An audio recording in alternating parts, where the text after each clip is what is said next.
अस्सलाम वालेकुम। तो क्या हाल चाल हैं। प्रीवियस लेक्चर में हमने प्रॉपर्टीज़ ऑफ बोरक्स को कम्प्लीटली बड़ी डिटेल में जाकर डिस्कस किया था और बुक पे जो एक एक पॉइंट लिखा है उसको भी हमने डिस्कस किया था। आज का जो हमारा टॉपिक है वो है जी यूजेस ऑफ बोरक्स। आप सोच रहे होंगे कि आज तो सर ने पहले ही वाइट बोर्ड भर के रखा हुआ है, वो भरना ज़रूरी था क्योंकि यूजेस में बहुत सारे ऐसे पॉइंट्स हैं जिनको समझाने में थोड़ा सा टाइम लगेगा, पढ़ तो आप बुक से भी लोगे, तो इसलिए मैंने ऑलरेडी यहाँ पे लिख दिया।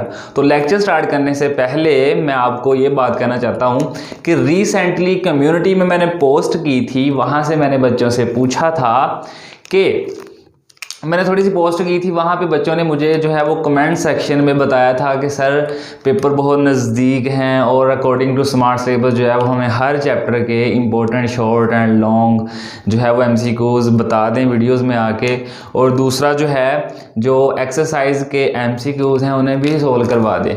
तो मैंने अभी यही सोचा है कि लेक्चर को थोड़ा सा मैं कोशिश करूँगा साथ साथ कंटिन्यू रखूँ, लेकिन पहले हम जो है वो अकॉर्डिंग टू स्मार्ट सिलेबस हमारी जो एफएससी पार्ट 2 की केमिस्ट्री है उसके तमाम इम्पोर्टेंट क्वेश्चन और एक्सरसाइज के अलावा जो कुछ इम्पोर्टेंट एमसीक्यूज़ है वो भी हम यहाँ पे डिस्कस करेंगे। तो बिल्कुल साथ रहना है और अपने तमाम दोस्तों को बता दें कि अब केमिस्ट्री आपके लिए होने वाली है बहुत ज़्यादा आसान। और यकीन करिएगा अगर आप ये सारे जो मैं नेक्स्ट लेक्चर्स में जो मैं सीरीज़ लेके आने लगा हूँ अकॉर्डिंग टू स्मार्ट सिलेबस, अगर आप वो अच्छे तरीके से कर लेंगे तो बोर्ड में आप बहुत अच्छे मार्क्स जो है वो सिक्योर कर सकते हैं। तो चलिए स्टार्ट करते हैं हमारा आज का टॉपिक यूजेस ऑफ बोरक्स। यहाँ पे मैंने 11 पॉइंट्स लिखे हुए हैं, ठीक है, जिसको हम वन बाय वन जो है वो डिटेल में जाकर डिस्कस करेंगे। तो सबसे पहले हमने देखा था कि बोरक्स होता क्या है, ठीक है। बोरक्स जो है ये सोडियम टेट्राबोरेट है, ठीक है, और ये डीकाहाइड्रेट होता है, मीन इसके साथ 10 वाटर मॉलिक्यूल ऐड होते हैं। अब यहाँ पे हम इसके यूजेस देखेंगे कि बोरक्स जो है वो बोरेट ग्लास बनाने के लिए इस्तेमाल होता है। Borax is used to prepare borate glass which is heat resistant. अब बोरेट ग्लास होता है इस तरह का, अगर आप इसे माइक्रोस्कोपिकली जाके देखें तो ये इस तरह का इसका स्ट्रक्चर होता है, ठीक है। और बोरेट ग्लास जो है वो लेबोरेटरी में यूज़ होता है। इस तरह के ये हमारे पास जो इंस्ट्रूमेंट हैं ये बोरेट ग्लास के बने होते हैं।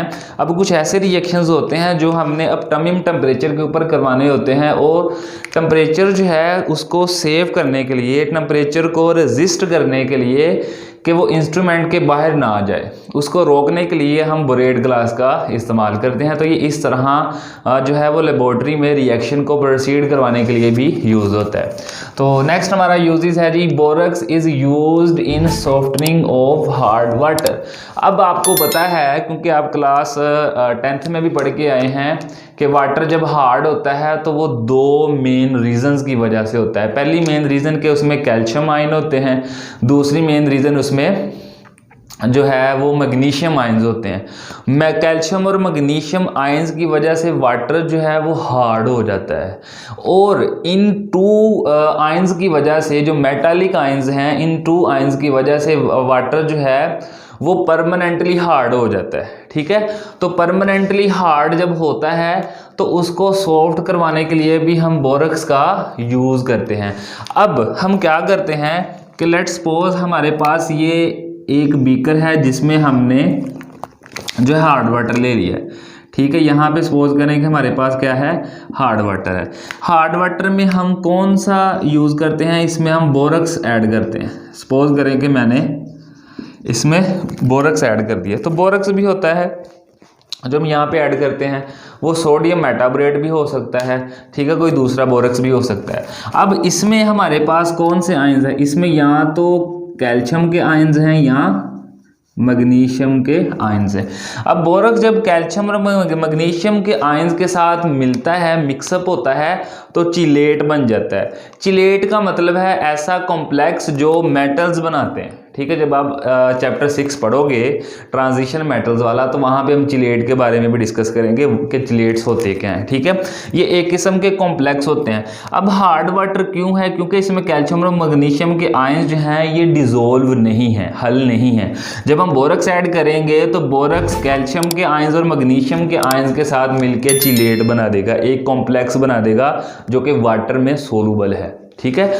तो जब वाटर में ये सोल्यूबल हो जाते हैं तो वाटर एब्सोल्युटली क्या हो जाएगा? सॉफ्ट हो जाएगा। तो हम इस सॉफ्ट वाटर को कहीं पे भी यूज़ कर लेंगे इजीली। तो ये था हमारे पास सेकंड यूजेस, ठीक है। इतनी सी जगह मैंने इसलिए छोड़ी है कि मैं आपको समझाऊं, ठीक है। तो पॉइंट नंबर 3 हमारे पास है जी, borax is used in making washing powder. तो ये भी जो ये बात है ये भी वहाँ पे थोड़ी सी रिलेट करती है कि वॉशिंग पाउडर जो है वो बनाने के लिए यूज़ क्यों होता है। अब आपको पता है कि हमने जो प्रॉपर्टीज़ ऑफ बोरक्स को पढ़ा था तो उसमें हमने ये भी पढ़ा था कि बोरक्स जो है ये बेसिक सोल्यूशन रखता है, ये अल्कलाइन इन नेचर होता है।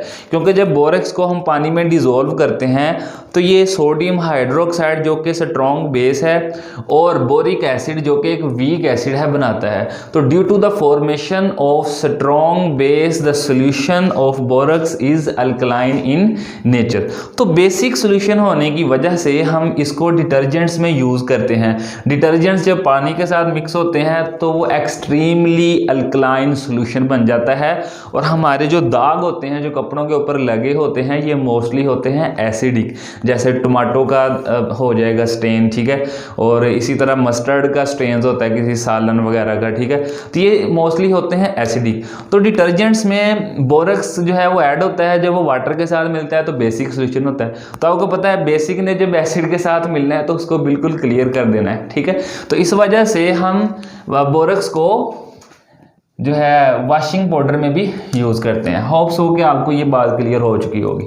तो नेक्स्ट हमारे पास पॉइंट नंबर 4 है, borax is used in borax bead test for salt analysis.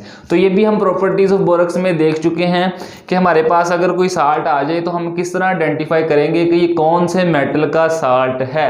Metal चूंकि कलर्स रखते हैं और chemistry of borax beads test में हम क्या करते हैं, बोरक्स को प्लाटिनियम वायल के एक एंड के ऊपर लूप बनता है, लूप को हीट करते हैं, फिर बोरक्स में ऐड करते हैं, फिर हीट करते हैं तो वाइट पोर्स बन जाता है बोरक्स का, मीन वो फूल जाता है, ठीक है। फिर उस बोरक्स को हम टेस्टिंग साल्ट में डिप करके पहले ऑक्सीडाइजिंग फ्लेम में हीट करते हैं, फिर रिड्यूसिंग फ्लेम में हीट करते हैं। तो हमारे पास रिस्पेक्टेड कलर्स आते हैं, उन कलर्स की बेस पे हम आइडेंटिफाई करते हैं कि ये फलां मेटल्स का साल्ट है या इसमें फलां आयंस हैं। तो इसलिए ये बोरक्स बी टेस्ट में भी यूज़ होता है। तो साथ साथ मैं इनको थोड़ा सा जो है वो हाईलाइट भी करता जाऊं ताकि आपको पता चलता जाए, ठीक है। सॉफ्टनिंग ऑफ हार्ड वाटर, ठीक है, मेकिंग वॉशिंग पाउडर, ठीक है।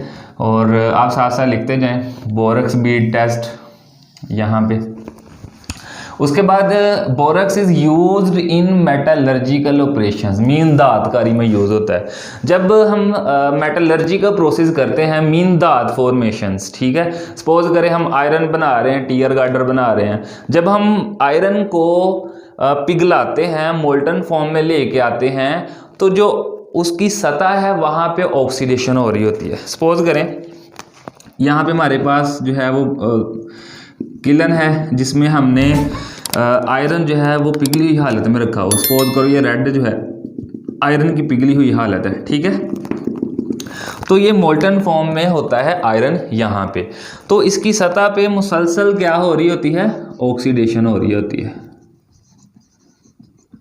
आपको पता है जब ऑक्सीडेशन होती है तो हम क्या कहते हैं, एडिशन ऑफ ऑक्सीजन। मीन जो मोल्टन फॉर्म या पिघली हुई हालत में आयरन होता है उसमें जब ऑक्सीजन ऐड होती जाएगी तो वो अंदर से खोखला होता जाएगा, उसके अंदर हवा भरती रहती जाएगी, ठीक है। तो फिर उस आयरन को जब हम कहीं पे भी यूज़ करेंगे तो वो उतना स्ट्रॉन्ग नहीं होगा, उसकी उतनी स्ट्रेंथ नहीं होगी, ठीक है। तो स्ट्रेंथ को इंक्रीज करने के लिए हम बोरक्स को यूज़ करते हैं ताकि बोरक्स क्या करता है, इसकी सतह पे जो ऑक्सीडेशन हो रही है उसको प्रिवेंट करता है, उसको रोकता है कि भाई ऑक्सीजन तू मोल्टन आयरन के अंदर ना आ, तू इसे खोखला कर देगी। वो उसे यहाँ पे खड़ा होकर बाहर को धकेलता रहता है, ठीक है। तो यहाँ पे हमारे पास था 5th point, metallurgical operations. Okay, clear. तो हमारे पास पॉइंट नंबर 6 है, borax is used as a flux in welding and soldering. Mean ये एज अ फ्लक्स के तौर पे काम करता है। फ्लक्स का मतलब है अगर आप लेट्स सपोज फर्ज कर लें कि मैं एक फ्लक्स हूँ, मैं एक वो बंदा हूँ जो दो लड़े हुए लोगों की मसलह करवाना चाहता हूँ, ठीक है। तो मैं एज अ फ्लक्स काम करूँगा, मीन मैं उसको पकड़ूंगा और आपस में जोड़ दूंगा, तो इसे हम फ्लक्स कहते हैं। फ्लक्स का मतलब है कि जब हम वेल्डिंग में एक धात को दूसरी धात के साथ जोड़ना चाहते हैं तो हम क्या करते हैं, सबसे पहले बोरक्स का यूज़ करते हैं। बोरक्स क्या करता है, उसको उन दोनों को जोड़ता है। मीन आपने देखा होगा जो जिन्होंने वेल्डिंग का प्रोसेस देखा हो तो वो क्या करते हैं, वेल्डिंग करने से पहले उनके पास एक धात होती है, ठीक है। वो क्या करते हैं, एक वाइट कलर का पाउडर होता है उसमें डिप करते हैं, फिर जो है वो धात के ऊपर रख के उसको वेल्ड करते हैं, उसके ऊपर आग मतलब फायर करते हैं, ठीक है। तो वो होता प्रोसेस क्या है, वो जो वाइट कलर का पाउडर होता है वो एक्चुअली बोरक्स ही होता है जो एज अ फ्लक्स काम करता है। तो वेल्डिंग जो है या सोल्डरिंग का मतलब है टांका लगाना, वेल्डिंग जो है वो जोड़ना, मीन दो धातों को आपस में जोड़ना। तो होप्स हो कि इस पॉइंट की भी आपको समझ आ चुकी होगी। तो यहाँ पे मेन पॉइंट है वेल्डिंग एंड सोल्डरिंग, ओके। तो पॉइंट नंबर 7 क्या है जी, borax is used in leather industry for tanning and dyeing. अब लेदर इंडस्ट्री क्या है, लेदर इंडस्ट्री वो है जहाँ पे चमड़ा बनता है, ठीक है। क्या करते हैं, जैसे अभी बकरा ईद आने वाली है तो बकरा ईद पे क्या होगा, खालों को इकट्ठा किया जाएगा, लेदर इंडस्ट्री में ट्रांसफ़र किया जाएगा। वहाँ पे क्या होगा, वो जो खालें होती हैं उनको क्या किया जाएगा, उनका चमड़ा बनाया जाएगा। चमड़ा बनाने के बाद उन चमड़े को कलर भी करते हैं, उनको डाई भी करते हैं। तो हमारे पास दो प्रोसेस हैं जी लेदर इंडस्ट्री में। टेनिंग मीन चमड़ा बनाना, ठीक है, चमड़ा बनाने के लिए यूज़ होता है। फिर डाइंग मीन उसको रंगना, ठीक है, या अच्छे तरीके से उसको कमर्शियली मार्केट में लाने के लिए उसको डाइंग भी हम करते हैं, ठीक है। जैसे आपकी शूज़ हैं, जैसे कहते हैं ना लेदर के शूज़ हैं, लेदर का बेल्ट है, ठीक है, इस तरह जो है वो चीज़ें बनती हैं, लेदर की जैकेट है। तो इस तरह जो है ये इंडस्ट्री में, लेदर इंडस्ट्री में वर्कआउट होता है।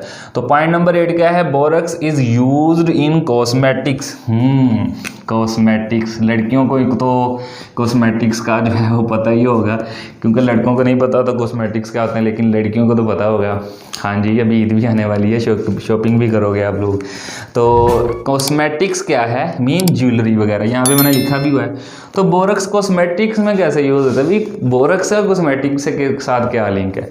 तो बोरक्स को हम कॉस्मेटिक्स में इसलिए यूज़ करते हैं क्योंकि जो ज्वेलरी वगैरह पहनी जाती है उसमें क्या होता है कि मॉइस्चर वगैरह से प्रिवेंट करने के लिए, और ये बायोसाइड्स के तौर पे भी काम करता है। बायोसाइड्स मीन अगर आपकी ज्वेलरी बनी है तो उसको डिस्ट्रॉय होने के लिए, उस पर जंग ना लगे, उसके ऊपर मॉइस्चर का कोई इफेक्ट ना हो, ठीक है, उसकी शाइनिंग बढ़ाने के लिए, उसको लॉन्ग टर्म के लिए जो है वो उसकी शाइनिंग रखने के लिए भी यूज़ होता है। तो इसलिए जो है ये बहुत सारे इसके यूजेस हैं कॉस्मेटिक्स के अंदर, ठीक है। तो नेक्स्ट हमारा पॉइंट है जी प्रिजर्वेटिव। प्रिजर्वेटिव में क्या होता है, it is used as a preservative. Preservative का जितने भी हमारे पास फूड्स होते हैं, ठीक है, उनको महफूज करने के लिए जो है वो इस्तेमाल होता है, ठीक है। तो जितने भी फूड्स हैं उनको यीस्ट अटैक करती है, ठीक है, फंजाई बैक्टीरिया वगैरह अटैक करते हैं, तो उनको महफूज करने के लिए हम क्या करते हैं, बोरक्स का भी इस्तेमाल करते हैं। इस तरह हमारे पास पॉइंट नंबर 9 है। पॉइंट नंबर 9 में antiseptic, it is used as an antiseptics. Antiseptics का मतलब है जितने भी जरासीम वगैरह जैसे हमने यूज़ किया है प्रिजर्वेटिव के लिए, किसी फूड को प्रिजर्व करने के लिए, तो वहाँ पे यीस्ट आती है या बैक्टीरिया आते हैं, कोई भी जरासीम आता है तो उसको प्रिवेंट करेगा, उसके ऊपर अटैक करेगा, ठीक है, मीन जरासीम किलर भी है। तो नेक्स्ट हमारे पास पॉइंट है जी, ये मुख्तलिफ जो है प्रोडक्ट प्रिपरेशन करने के लिए यूज़ होता है। It is used in preparation of soap, mean जितने भी साबुन वगैरह है, ठीक है, उनको बनाने के लिए यूज़ होता है। फिर पेंट्स वगैरह, रंगो रोगन वगैरह, ठीक है, उनमें यूज़ होता है। मेडिसिन जितनी भी दवाइयात हैं उनको बनाने के लिए यूज़ होता है। टेक्सटाइल इंडस्ट्री में यूज़ होता है, ठीक है, जैसे कपड़ों की इंडस्ट्री जितनी भी है। और लास्ट में हमारे पास ये मैच जो है, ये माचिस, जितनी भी माचिस है जो आप घरों में यूज़ करते हैं उनको बनाने के लिए भी ये यूज़ होता है। तो ये थे कुछ इसके यूजेस ऑफ बोरक्स जो कि यहाँ पे हमने बड़ी डिटेल में जाके पढ़ लिए हैं। तो होप सो कि आपको बड़ा जो है वो कम्प्लीटली एक एक पॉइंट समझ आ चुका होगा। तो नेक्स्ट हमारे पास जो टॉपिक है वो है जी बोरिक एसिड।